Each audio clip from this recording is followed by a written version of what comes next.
Back to my YouTube channel. তো মানে আজি মই আহিছিলোঁ গাড়ী চলাবলৈ আৰু বহুত দিন লক্ষ্য কৰি আছোঁ মই নিজকে যে আগৰ নিচিনা ভাড়াবিলাক কিয় নাইকিয়া হৈ গ'ল। আগতে আমি একবেলা চলালেই নাই কমেও ধুনীয়া ভাড়া হৈ যায় আৰু আমি পিছবেলা গৈ আৰাম কৰিব পৰা যায়। আৰু এতিয়া দিনত মানে আপুনি দিনডাল চলায়ো তেনেকুৱা ইনকাম কৰিব পৰা নাই বৰ্তমান। তো ইয়াৰ কাৰণটো কি? ইয়াৰ কাৰণটো মানে বহুত দিন চাই আছোঁ। ইয়াৰ কাৰণটো এটাই হৈছে, কাৰণটো হৈছে মানে কি, আমাৰ যিখিনি লোকেল হয়, লোকেলখিনিয়ে মানে কি ভাড়াবিলাক যেতিয়া মাৰিব আহে ৰাতিপুৱা টাইমত, মানে চাহপানী খাই আহোঁতে মানে 8:30 9টা বাজে। আগতেও আমি তেনেকৈ চলাইছোঁ। এতিয়া কি হৈছে, আপুনি ৰাতিপুৱা যদি 4টা বজাতো অনলাইন বুকিং কৰে, আপুনি ৰেপিড' ইলেক্ট্ৰিক অটো পাই যাব। আগতে মানে পোৱাটো অসম্ভৱ আছিল, 2 এখন পাই ইমান নহয়। আমি চলাইছোঁ, আমি গম পাওঁ। ইয়াৰ মেইন ৰিজনটো হৈছে গাড়ী বেছি। গাড়ী বেছিটো ভালেই, আমাৰ কাৰণেও বেয়া নহয়। গাড়ী বেছি হৈছে লওক, আমাৰ গুৱাহাটী মানুহখিনিয়ে গাড়ী লওক, কোনো প্ৰব্লেম নাই। আৰু গাড়ী লৈ আছে কোনে? গুৱাহাটী মানুহ কেইজন আছে? যিকেইজন লোকেল ল'ৰা, সিহঁতে দিনটোত চলাই কেইঘণ্টা? অতি বেছি 5 ঘণ্টা 6 ঘণ্টা 7 ঘণ্টা। আৰু ইয়াত যিখিনি বাহিৰৰ গাড়ী সোমাই আছে, বাহিৰৰ গাড়ীখিনিয়ে ৰাতিপুৱা 3টা বজাৰ পৰা চলাই ৰাতি 1টা 2টা বজালৈকে।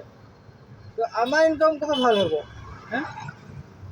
এতিয়া বহুতে কমেণ্ট কৰে আমি দিনটো 1000 টকা ইনকাম কৰিব পৰা নাই, তো আপুনি কেনেকৈ পাৰিছে?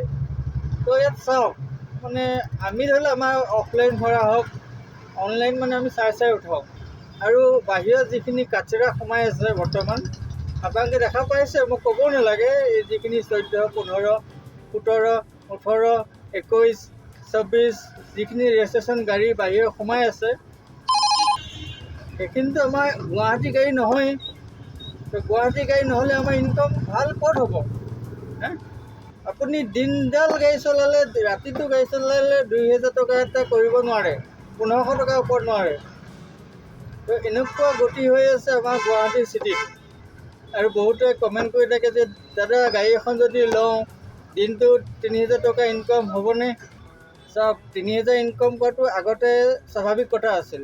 আপুনি একবেলা চলাওঁতে মিনিমাম 2000 টকা ইনকাম হৈ গৈছিল। বৰ্তমান যেতিয়া ইলেক্ট্ৰিক অটো ওলাইছিল, তেতিয়া মানে কি, মোৰ এখন গাড়ী নাছিল, মোৰ আছিল মহিন্দ্ৰা টিঅ', যি নেকি 130 কিলোমিটাৰ দি আছিল।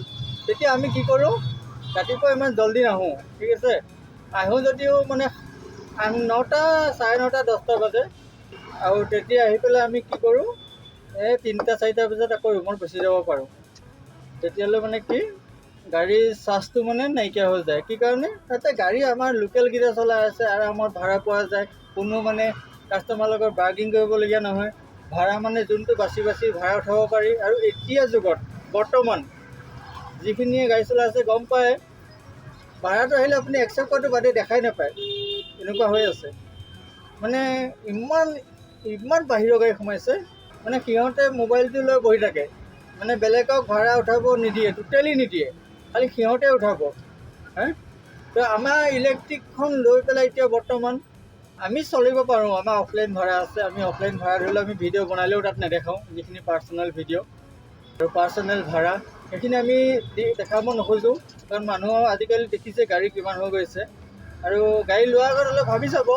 যেতিয়ালৈকে মানে কি আমাৰ গুৱাহাটীখনত বাহিৰৰ গাড়ী ভৰ্তি হৈ থাকিব, তেতিয়ালৈকে আমাৰ লোকেল গাড়ী লৈ লাভ নাই। চব বাহিৰৰ গাড়ী আহিয়ে আছে, ডেইলি মিনিমাম 20-30খন আহে বাহিৰৰ পৰা।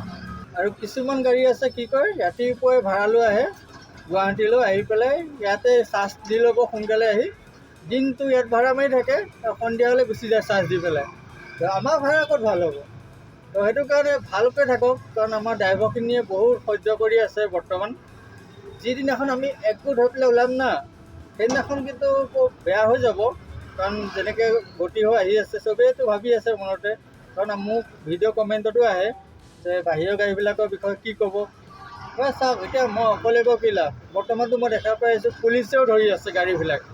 আৰু পুলিচেও ধৰিছে যদি মানে চাই গাড়ীবিলাক ধৰি আছে। মোক সেইদিনাখন ছিগনেল মাৰোঁতে মই ৰখিছোঁ, কিন্তু মোক ধৰা নাই, মোৰ পিছৰ গাড়ীখনত ধৰিছে। যেনেকৈ নাম্বাৰ আছিল 14-16 কিবা এটা আছিল। তো তেনেকুৱা কথা। আজি মই হাতীগড় পাই আহিছোঁ, মানে পুলিচে গাড়ী 3খনমান ৰখাইছে। এখন আছে 17, এখন আছে 13। তো তাতে ভাবি চাওক, আৰু বেছি দিন নহয়, অলপ দিন চলাব পাৰিব। যিদিনাখন MVI কৰিব সেইদিনাখন চাফা কৰি দিব, সেইদিনাখন গম পাব। আৰু আমাৰ ষ্টেক পোৱা নাই, আমাৰ ড্ৰাইভাৰ সন্থা যোনটো ষ্টেক হয়, সদৌ অসম ড্ৰাইভাৰ সন্থা, যিদিনাখন ষ্টেক কৰিব সেইদিনাখন ধৰিব। কিন্তু আপোনালোকক এতিয়া চলাই আছে, চলাই থাকক, কাৰণ মানুহে সহ্য বহুতে বেছি টাইম নকৰে।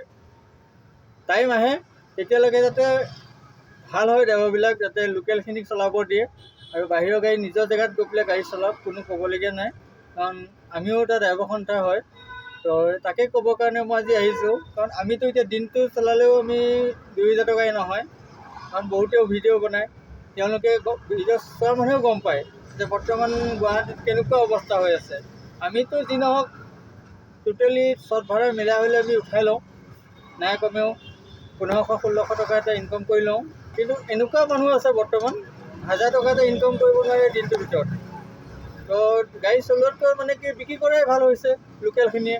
যদি বাহিৰৰ গাড়ীয়ে চলায় তেনে আমি গাড়ী চলাই কি লাভ আছে?